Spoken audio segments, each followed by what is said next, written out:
So Mel and I, we have quail. But there's only so much you can do with these tiny little eggs. Yeah, you can steam them and you can pickle them, which you're going to get tired of that, and you're also going to have a lot of flagellants. Eating too many boiled eggs, it's not really good for the bed manners. So, what are you going to do? Well, we wanted to harvest them as meat birds as well. The quail tastes delicious. If it's properly cooked, oh my God, it is very, very delicious. But that means that you're going to need to have layers, and you're going to need to hatch, and you're going to need to grow some just for that purpose.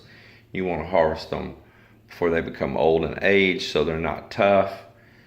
But this is what you're going to have to do if you're going to be an urban homesteader. You know, if you're going to have these birds, you can't just have them just for these tiny eggs alone. At least that's our opinion. So, yes, we're going to harvest some birds.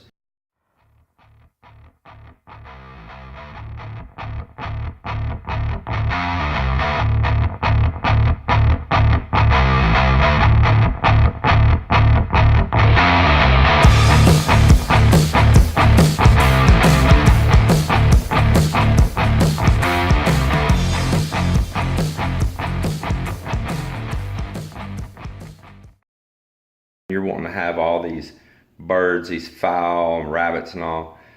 You're either going to spend a whole bunch of money on feed, and they're just going to be a lot of pets, and you're going to have more money coming out than the benefits coming in. And that's what you want, and you enjoy them as pets. By all means, you enjoy it. Life is short. But if you're wanting to have a farm, a homestead for sustainability, well then you're going to need to look at things like, what can I get the most of out with this particular animal on my farm?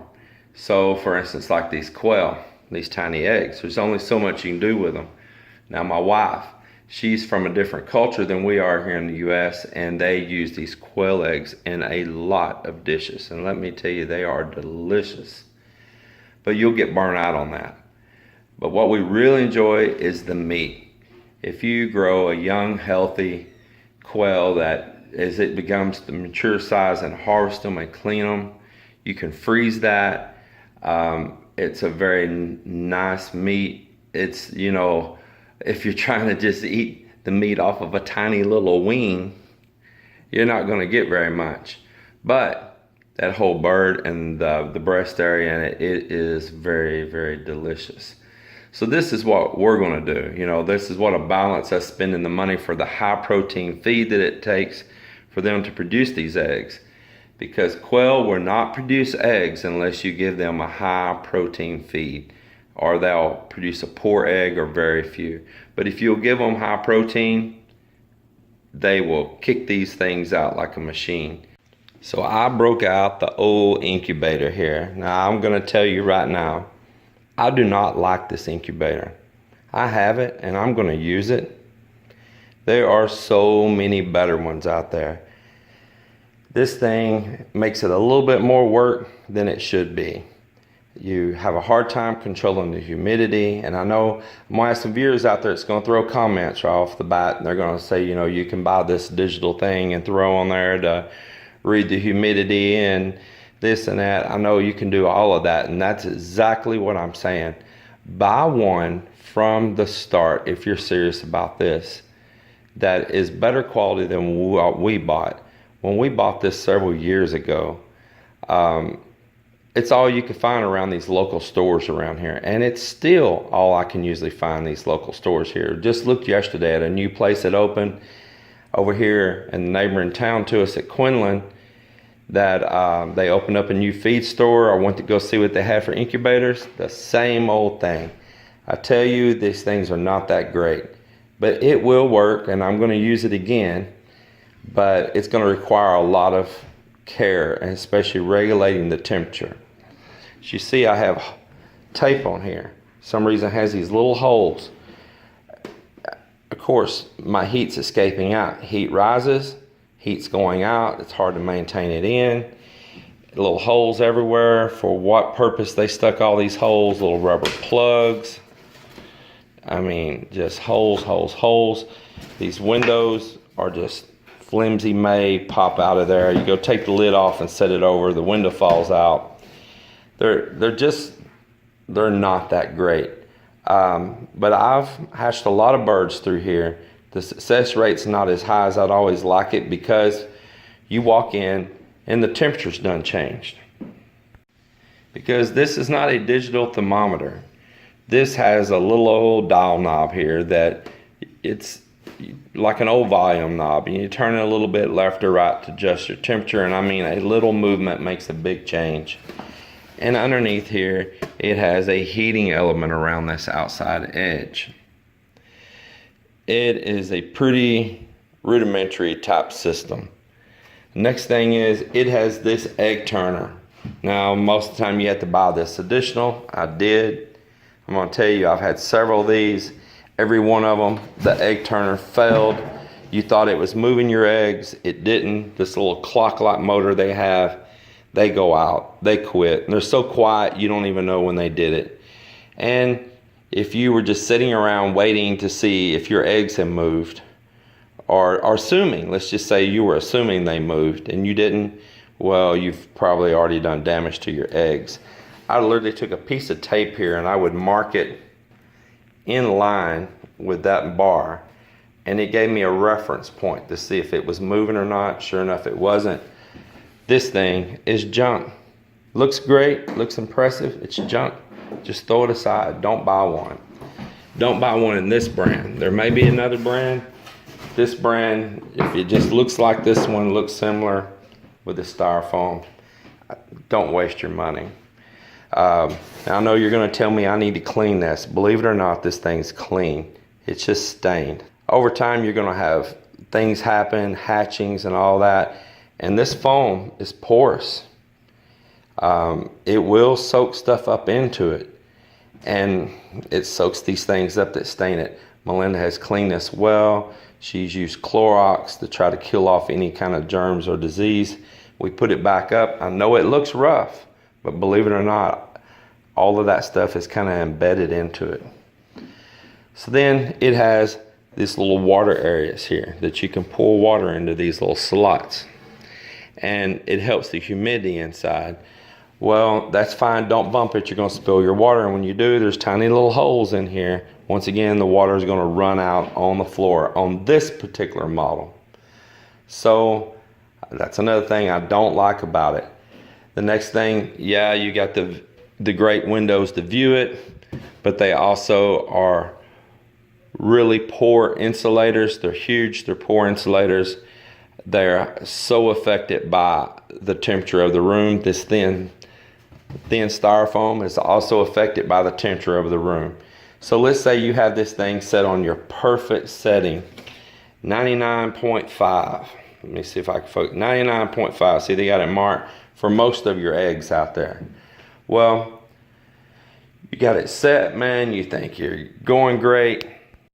But then the afternoon sun comes out, and your room's ambient temperature changed inside. It's went up. Well, that foam is so thin that it's directly affected by the temperature of the room. The temperature in the room fluxes by a few degrees. It fluxes by a few degrees. Now you done cooked your eggs. Fell again. Or you set it while it was really warm in the middle of the day, and then nighttime comes and it turns really cool. And if your room cannot keep from having a quick change in temperatures, now the room became cool, the temperature changed again, the styrofoam and those thin windows cannot hold the temperature properly. There's no really mass to it. And again, your temperature has done dropped too low. Back and forth, too hot, too low. In my opinion, this is my opinion, if you put it towards the east side of your house, you're gonna be a lot better. I'm not trying to get all feng shui or religious or anything on like that. I'm just trying to cover the fact that your morning sun that rises over in the east is not harsh. It doesn't heat up really fast. And but if you put it over to the side of your house, to the south or the west and there's windows and it's a warm time of year, they're going to get hot really quick and it's going to affect your incubator. So put it into a room that's pretty stable, or maybe a room with no windows. That would be really good also. But somewhere that's a controlled temperature. You know, maybe you said, oh man, I'm going to turn on the air conditioner right now. It's so hot, and you turn on the air conditioner and you just drop the temperature in that room and your incubator's in there, your temperature is going to drop again. Now this is only dealing with, like I'm dealing with this one. If you've got a great incubator, you may not have to deal with these issues. And that's why I'm making this video. I want you to understand to take your time and buy one. Even if it costs you a little bit more money, you're going to enjoy it, have a better experience and a happier experience. This is probably going to be the last time I'm going to use this one. I'm actually searching out myself right now to get another one. If you see me cutting my eyes away, I cannot help from looking at how beautiful it is outside right now. This room upstairs has such a nice view. Let me show you. Yeah, we have a beautiful view out the back of our place right here. Very enjoyable. See, it's another cloudy, rainy day. So let's get back to the video. So getting back to this video on these eggs and hatching them. As I said, take your time and buy a really good one. We're searching out to buy an upgraded one right now. This one, I don't know what we'll do with it. If somebody really wants to go through the babysitting effort of watching this thing so close, after this time, I'll probably donate it to someone. It can become their beginner one, and they can learn the hard way and let it kick their butt, and then they'll go buy another one like we're about to do. So here are some quail eggs that Melinda's gathered up. We're going to go through here and we're going to pick some, and we're going to look at them really close, at least I am, for cracks. I don't want to waste my time putting a cracked egg in there, or if it leaks and then it's going to affect the rest of your hatch. So I want to take a good bright light myself and shine it on each egg. Being that there's just nothing to do on this one besides to lay them out in here, we're going to lay them out. I'm just kind of demonstrating now because I will take time and look for eggs. I don't want anything that has too much where it was out in the mud. She's cleaned these some. And if you clean them, just use some like distilled water. If you're in the city and you've got tap water with chlorine, I suggest don't use it. Get you some good like distilled clean water to wipe these off with. Of course, your drinking water has chemicals in it. I say drinking water, I mean your tap water. And it's not really what you want. Now I'm just setting place in these right now. I think I'm going to put about maybe 25 in for this hatch. And then I'll put a few bonuses in there to cover for some maybe that don't hatch. Look at these. Whoa, whoa, whoa, whoa, whoa. Little runaways there. They're eggs. They're tougher than you think.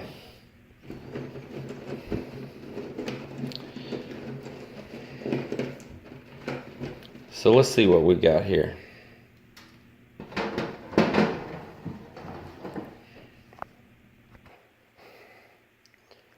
So I placed more than 25 eggs in here. I know some aren't going to hatch. I put numerous more in there just for good measure.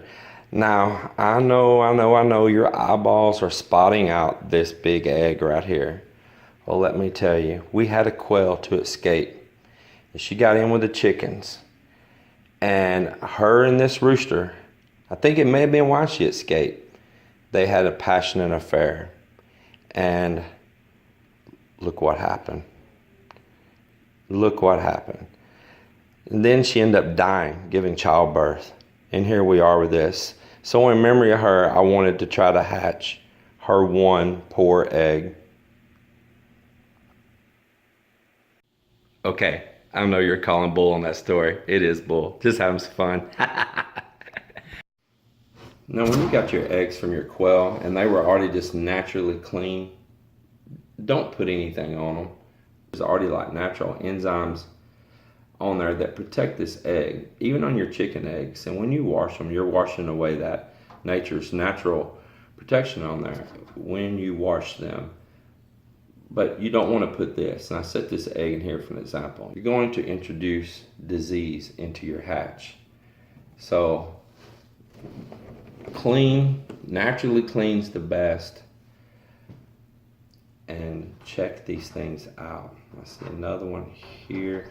These quail eggs are tricky to tell what's dirty and what's just the marbling color on them.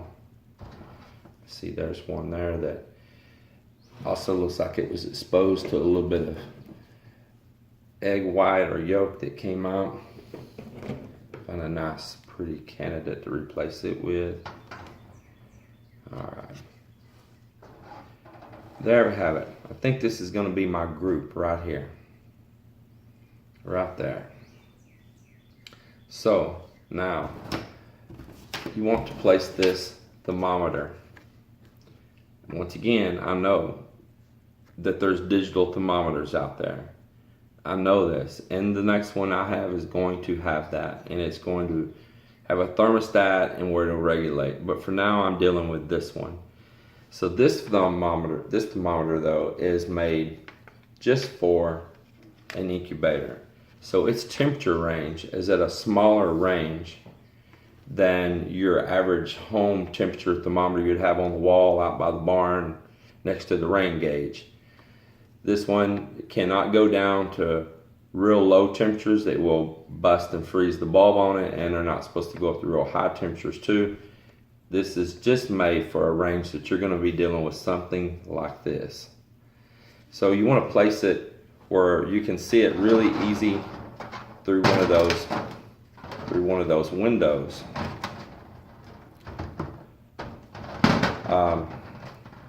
So you do not have to be pulling the top off to check your temperature, because of course as soon as you pull that off, the temperature is going to start changing immediately. So there it is. Now, one more thing.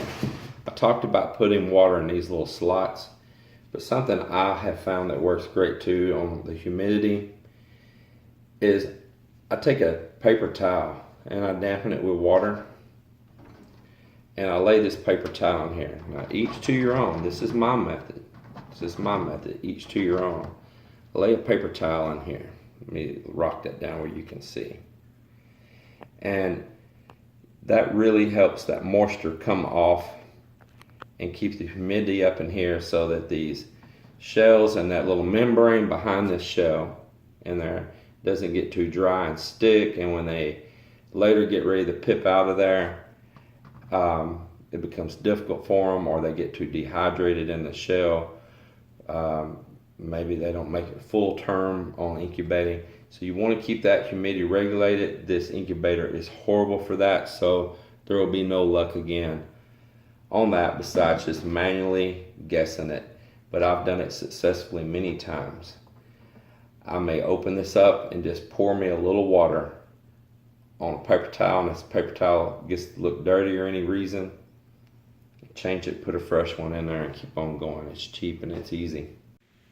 So again, this incubator, this styrofoam one here, I'm not going to name the brand, but it has a place, see here, for the power cord for that egg turner to come out. You see that? It's notched into the side there, and then it's notched into the lid as well.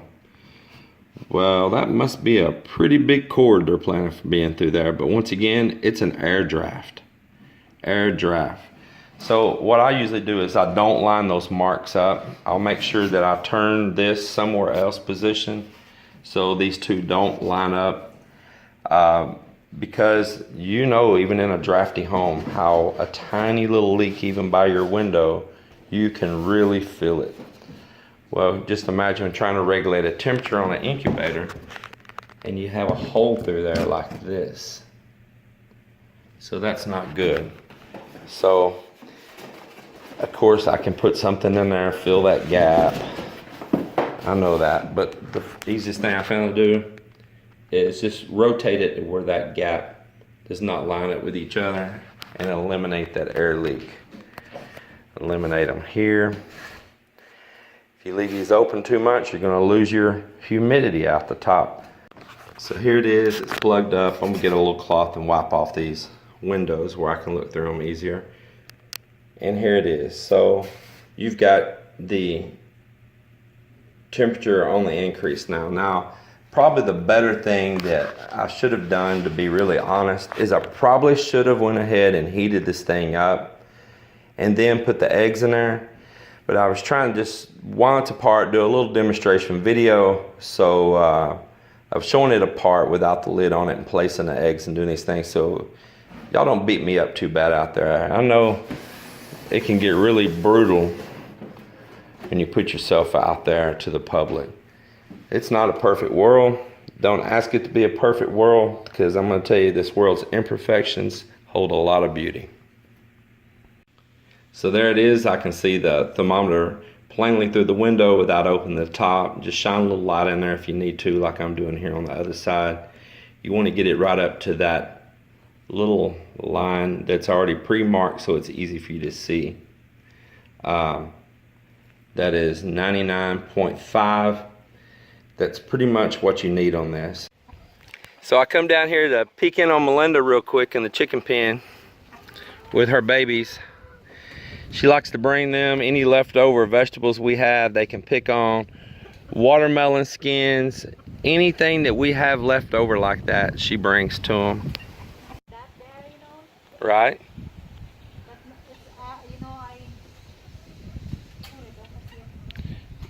So it don't blow directly in it. So check this out, guys.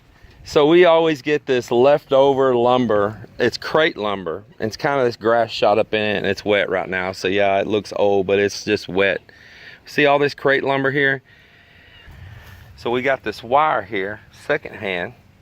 Nice big roll. Those are really close mesh too. What do you think out there? You want to see us build a cage out of these recycled materials for the quail? You want us to share a bill with you on that? I think it'd be a great project.